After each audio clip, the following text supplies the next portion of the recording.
This is what we call the fancy palm cross. You're going to need 4 palms to do this, or 2 doubles. We're going to separate these.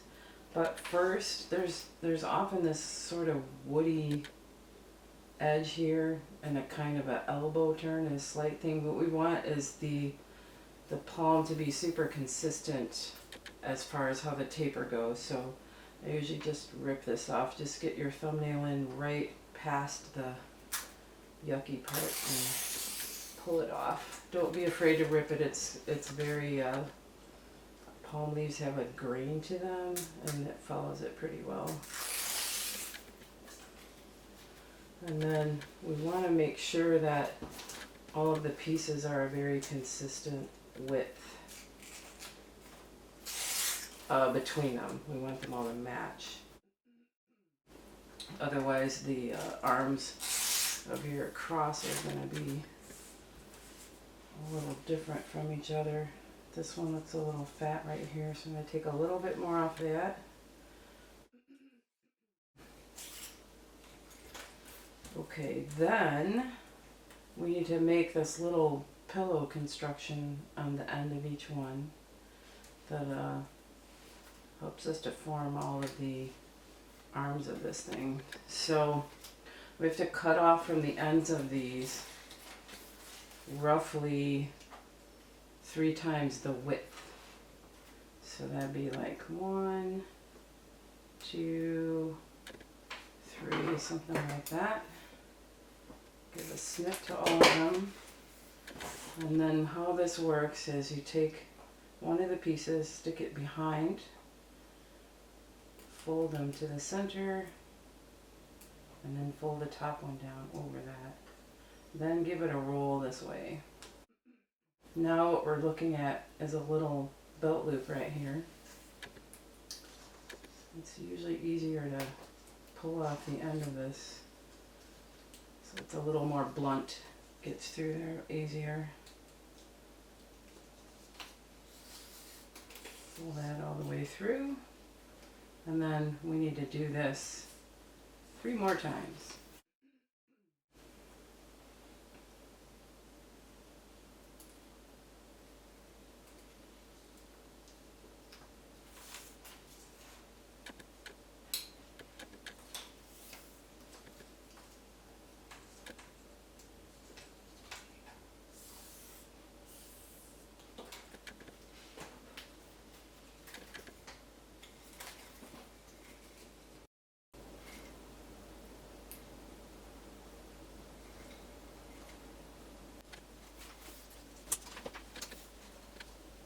One more time.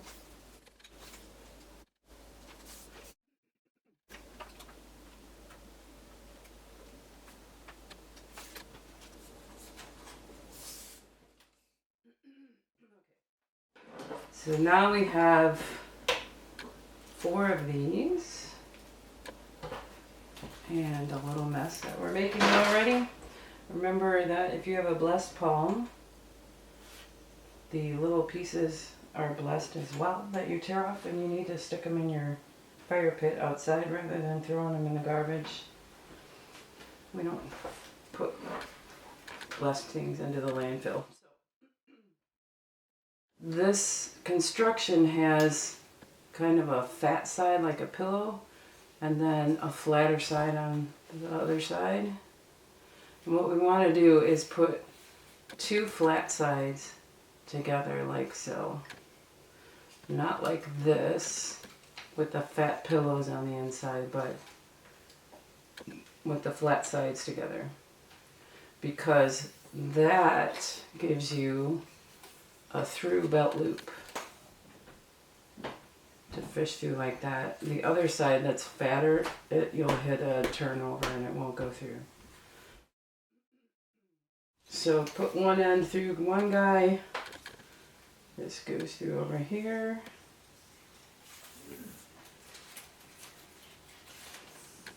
Like so.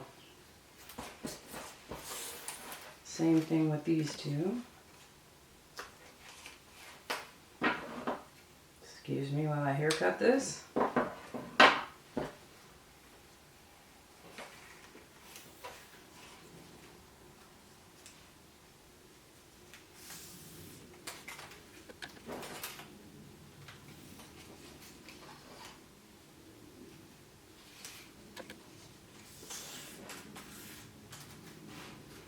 Alright, now we're going to take one of these and fish it through like so, and then just tighten these up. Then let's make some arms for this. One side of this is going to be a throughput and one side is going to be a dead end. So you can kind of figure out where that is and either fold it to the front or the back depending on where you've got an opening. This will come through here. You know what? Let's do the fun version. I think I want it this way. Give it just rather than folding it over, keep the orientation the same as far as which side is up. Oops. And then don't drop it. We have to go figure that out all over again. Oh. So what we have here is a little like a, I don't know what you call this, just like a diamond-y shape end across the pieces. I don't know, I just like the way that looks. So same thing over here. And I'm choosing to do this so that the green line is kind of evident rather than hanging out on the edge. So if I did this one, if I fold it this way, we're just going to see, which is not a bad look either, where the rim is green, or you go this way, which gives you the line across the middle. Just a preference. And this one is going to be behind where we have to put that through.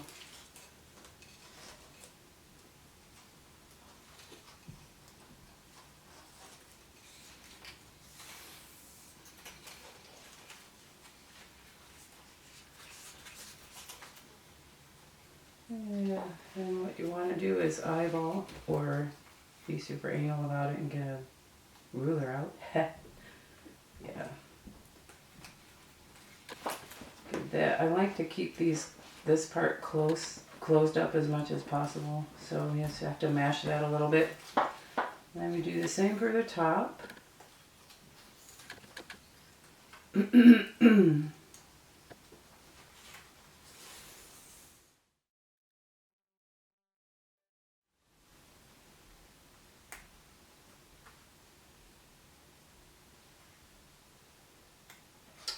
So now you can, if you're going to add this, like if you're doing a small one, you're going to add it to a palm bouquet, you'd probably leave the bottom long so that it can tuck down in and fasten into your bouquet. But we're going to finish this off.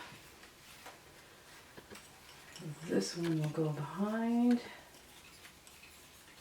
A very light green line in the center.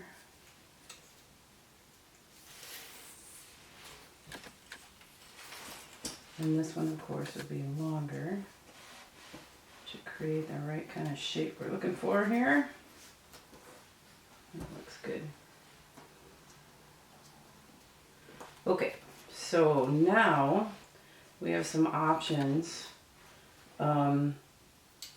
We've got 2 leaves in the front and 2 in the back. And rather than just cutting them off, we should turn them into something cool to make this even fancier. I usually do a rose in the middle, and that's a good look. You could also do a whip and do like a halo thing around here. Anyway, but let's do the rose. So the rose, you want it to curl right around the middle, so you're trying to orient your start off so that it's going to lay that way. And I sort of think, so I've got like a diagonal fold here to make this go straight out to the left. And then this, if you've made the rose, we have a video for that somewhere over there. I'll stick it in the description, I guess. This is going to fold down behind. There's going to be a lot of twirling here. And then this guy is going to fold kind of parallel to where we started. Parallel to this one. And you just keep going around and around. It's very fiddly, and if you have narrow palms, it's probably ridiculously fiddly because you might have very tiny leftovers. And that's the difference. I'm trying to figure out the math so that you don't end up with, dang, my palm's too short and I ran out and I don't have anything to make anything with in the middle. But I'm not quite sure. Just want to make sure they're kind of long enough. I think these are 24 inches. And some of them have a very wide base and then they get really, really skinny really fast. Those don't work so well for this cross either.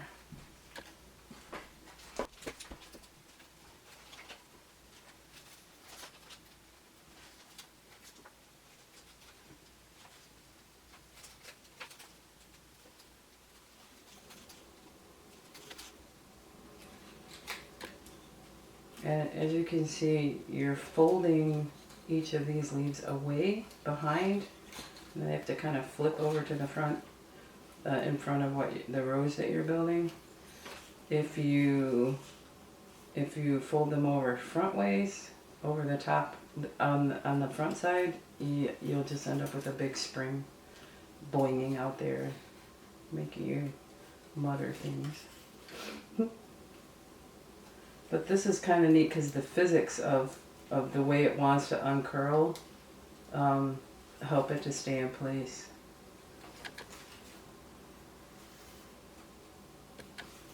I get that question a lot. I did a rose and it just uncoiled. Like, one small adjustment will fix that. So basically just keep going until it's so annoying that you can't take it anymore. That's way more of an issue when you have very skinny ends, which happens sometimes. And then just give a little tidy cleanup to that. I like it pointed to the outside a little more.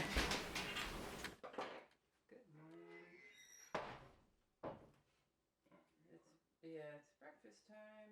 Alright, so then the back of them, I usually turn this into a couple of leaf shapes to come up in these directions. Let's see. This one's basically, there's a lot of mashing to this so that when you're done, everything stays where you want it to. So I want the leaf to come up this way. And since the palm's heading that way, you kind of need to do an initial hard mash. Just say, this is where I expect you to sit. When we're done with this, then split it carefully in two, lengthwise. And the leaf goes like this. Make one bunny ear loop like so. Roll the second piece around that. And then as you're coming down toward the front, put your index finger behind, lift it to create another loop and stuff it in there. And then make sure that this bottom is rather tucked in tightly and pull palm number one down to tighten this up against the base. And that's perfect.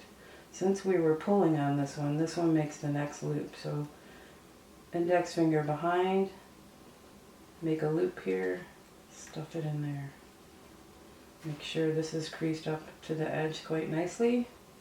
These are laying over the top of each other, and pull this guy. Index finger underneath. Loop through the loop. Tighten this up against that fold. Pull on that. Index finger behind. Etc., etc.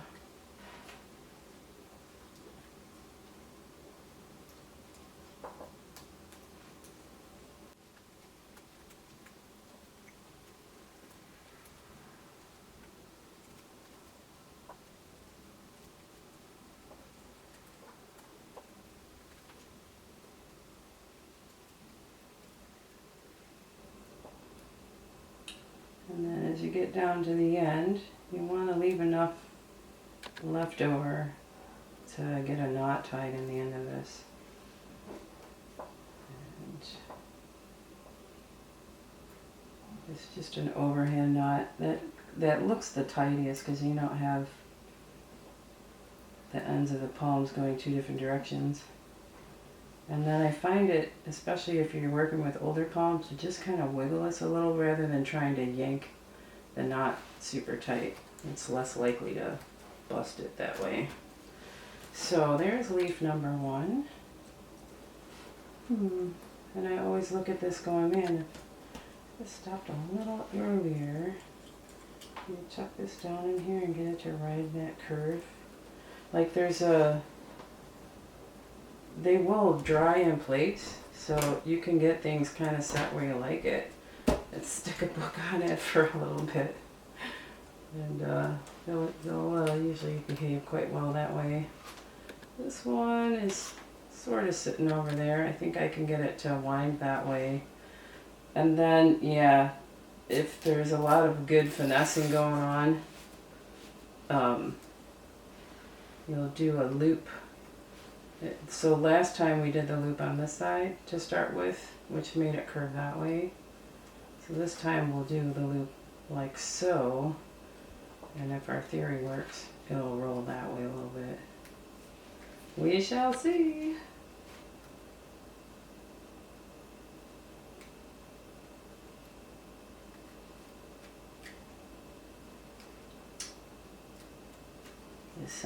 Sometimes it's a very elegant maneuver and sometimes not so much.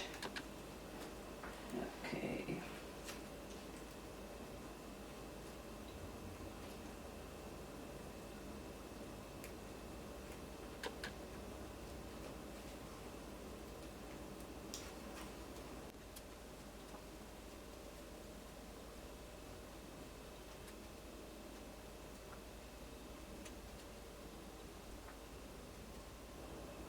Now your leaves are not going to be the same length because the cross is not the same length on all arms. So since this is the tail end of the long one, it'll always be shorter. Unless you find a super extra long palm and even it out. Ooh, a little too fancy for me.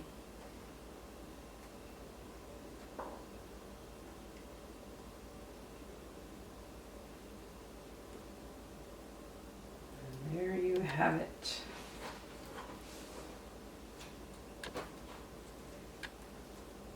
The fancy cross. Now let's give these a snip.